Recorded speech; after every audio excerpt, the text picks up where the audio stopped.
बरामद हुआ है। लेकिन इस सबके बीच एक बड़ी खबर आपको बता दें, और खबर यह है गायत्री की टीएमसी में पार्थ चैटर्जी का विरोध शुरू हो चुका है। पार्थ को निकालने की मांग तेज हो गई है।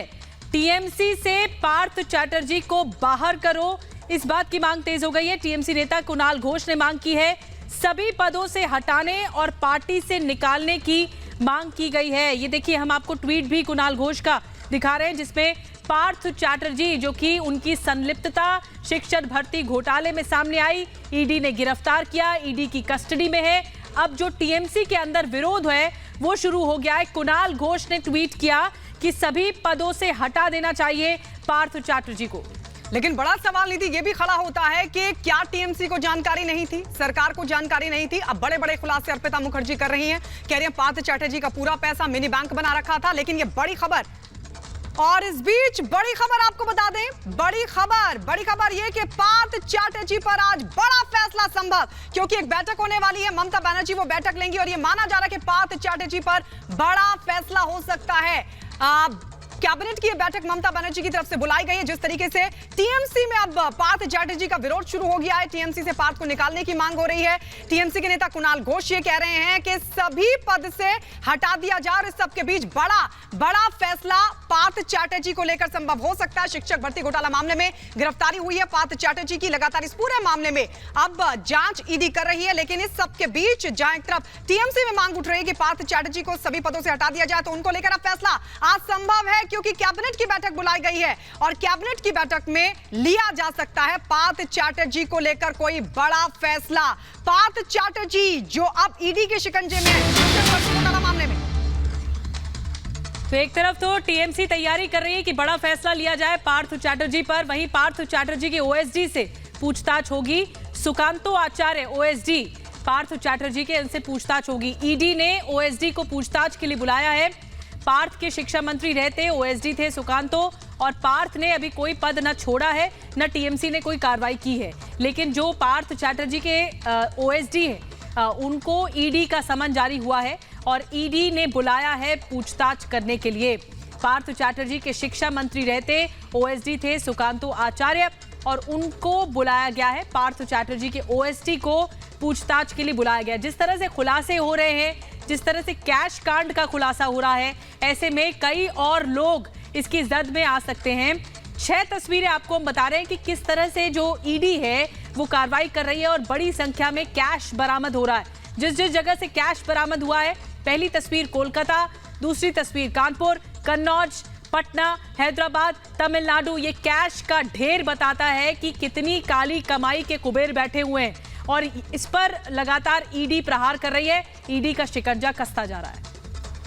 बिल्कुल, तो ये 6 तस्वीरें लगातार अपने दर्शकों को दिखा रहे हैं कि कहां से कैश बरामद हो रहा है और ईडी लगातार उन तमाम लोगों को तलाश रही है जिन्होंने काली कमाई की, जिन्होंने भ्रष्टाचार किया। और अब इस सब के बीच कोलकाता में आप देख सकते हैं नोटों की गड्डियां बरामद हुई, कानपुर में भी कैश बरामद हुआ, कन्नौज में भी किस तरीके से नोटों की गड्डियां बरामद हुई थी वो भी आप इन तस्वीरों में देख सकते हैं। पटना से भी कैश बरामद, हैदराबाद, तमिलनाडु, अलग अलग जगहों से कैश बरामद हुआ।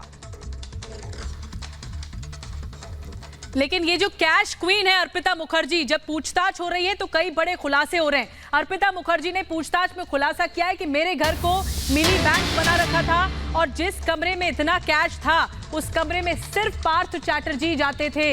ये बहुत बड़ा खुलासा है पूछताछ में कि एक तरफ तो पूरे घर को मिनी बैंक बना के रख दिया था, पैसे पे पैसा आए जा रहा था, पहाड़ इस वक्त पैसे के खड़े हो रहे थे घर में।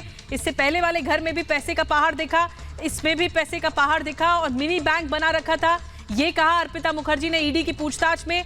एक और बड़ी बात ये कही है कि मुझे कमरे में जाने की इजाजत नहीं थी, सिर्फ पार्थ चैटर्जी जाते थे और वहां से भी कई डायरियां मिली हैं। 18 घंटे छापेमारी चली है। इस पूरे मामले पर जो खुलासे हो रहे हैं वो बहुत चौंकाने वाले हैं। अर्पिता मुखर्जी के जो लिंक्स हैं वो क्या हैं पार्थ चैटर्जी के साथ, और पार्थ चैटर्जी की कितनी भूमिका है, उन पर भी आरोप कई लग रहे हैं। दीपेश हमारे सहयोगी इस वक्त हमारे साथ जुड़ गए हैं। दीपेश, ये बहुत बड़ा खुलासा अर्पिता मुखर्जी की तरफ से कहा गया कि मुझे तो जाने नहीं देते थे और पार्थ चैटर्जी खुद उस रूम में जाते थे जहां पर कैश लॉक बना हुआ था, लेकिन ये कैसे संभव है? देखिए, बिल्कुल यही सबसे बड़ा सवाल है कि आप अपने बारे में कुछ भी कहकर बच नहीं सकते। हालांकि अर्पिता जो कह रही हैं वो साफ तौर पर अपने आप को बचाने के लिए कहती नजर आ रही हैं कि मुझे तो कोई इन्फॉर्मेशन ही नहीं थी, मुझे तो कोई जानकारी ही नहीं थी। ऐसा कैसे संभव है कि आपके घर कोई आएगा, पैसों का बैग रख देगा और रवाना हो जाएगा, आप पूछेंगे भी नहीं कि इसमें क्या रखा हुआ है? ये बड़ा सवाल है। लेकिन अर्पिता ने जब उसके घर से 21 करोड़ रुपए की नकदी बरामद हुई थी, उस दौरान भी ईडी की पूछताछ में इस बात की जानकारी दी और कहा कि मुझे नहीं पता, मेरे घर को मिनी बैंक इन लोगों ने बना रखा था, आते थे मेरे घर में बंडल रख देते थे और कुछ बताते नहीं थे। एक कमरा जो था जहां से ये पैसा मिला है, उस कमरे में सिर्फ पार्थ और उसके करीबी लोग ही जाते थे। हमारे घर से किसी को भी उस कमरे में जाने की इजाजत नहीं थी। ये उसने जब 21 करोड़ उसके घर से निकलकर सामने आया था, उस दौरान इस बात का जिक्र किया था। अब जब कल एक और बड़ी कार्रवाई हुई है, बेलगुरिया स्थित जिस फ्लैट पर छापामार कार्रवाई की गई और वहां से 30 करोड़ रुपए के लगभग कैश बरामद हुआ है, उसको लेकर भी अब अर्पिता यही कहते नजर आ रही हैं और बता रही हैं कि उस फ्लैट में तो वो रहती ही नहीं थी, उसकी चाबी भी उनके पास नहीं थी और उस फ्लैट में पार्थ के लोग जाते थे, बैग वहां पर रख देते थे और रवाना हो जाते थे। मुझे फोन करके बताते भी नहीं थे कि वहां पर वो क्या करने गए हैं और उन्होंने कुछ रखा है। इतना इनोसेंट क्या बना जा सकता है इस मामले को लेकर? जब आपके घर से करोड़ों की प्रॉपर्टी निकल रही हो, आपके घर से करोड़ों कैश बरामद हो रहे हो, कैश का पहाड़ वहां से निकल कर सामने आ रहा हो, तब आप इतना इनोसेंट बन सकते हैं? ये एक बड़ा सवाल है और यही कारण है कि ईडी अब इसको लेकर लगातार पूछताछ कर रही है। ये भी जानने की कोशिश कर रही है कि कहां से कौन-कौन के द्वारा जो अवैध तौर पर लेन देन होता था, जो काली कमाई सामने आई है, वो पूरा रडार इस वक्त ईडी के सामने है। जो 21 जुलाई को छापेमारी हुई थी, वहां से भी कैश बरामद किया गया और जो 27 जुलाई को छापेमारी हुई अर्पिता मुखर्जी के घर से, वहां से भी कैश बरामद किया गया। न सिर्फ कैश बल्कि सोना भी, 5 किलो सोना भी जब्त किया गया। ये इशारा करता है कि ये टिप ऑफ द आइसबर्ग है। इसके पीछे अगर तार खंगाले जाएंगे तो कई लोगों के नाम सामने आएंगे।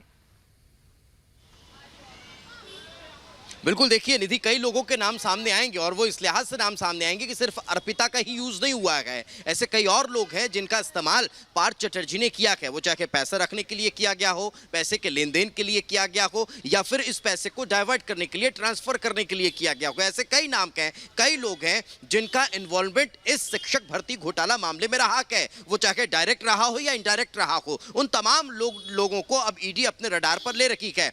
उन लोगों में एक नाम कल भी निकलकर सामने आया था, माणिक भट्टाचार्य का, जिन्हें कल बुलाया गया था और पूछताछ हुई थी। अब एक और नाम आज सामने आ रहा है, वो है सुकांता आचार्य का। सुकांता आचार्य वो शख्स हैं जो पार्थ चटर्जी के शिक्षा मंत्री रहते हुए उस दौरान शिक्षा विभाग और पार्थ चटर्जी के ओएसडी हुआ करते थे। अब ओएसडी जैसे पद पर बैठा हुआ व्यक्ति इतने बड़े घोटाले में किस तरह से इंफॉर्मेशन रखता होगा, उसका इन्वॉल्वमेंट कितना ज्यादा रहा होगा, इस बात को भी समझना होगा। यही कारण है कि अब सुकांता आचार्य को भी पूछताछ के लिए बुलाया गया है। जिस माणिक भट्टाचार्य का हम जिक्र कर रखे हैं, वो माणिक भट्टाचार्य उस 2016 में जो शिक्षक भर्ती घोटाला मामला हुआ, उस दौरान शिक्षा बोर्ड के डायरेक्टर थे। और यही कारण है कि जब माणिक भट्टाचार्य को सुबह बुलाया गया 12 बजे, तो वो 10 बजे आ जाते हैं घबराहट में कि कहीं बिल्कुल बिल्कुल बिल्कुल दीपेश लौटेंगे आपके पास।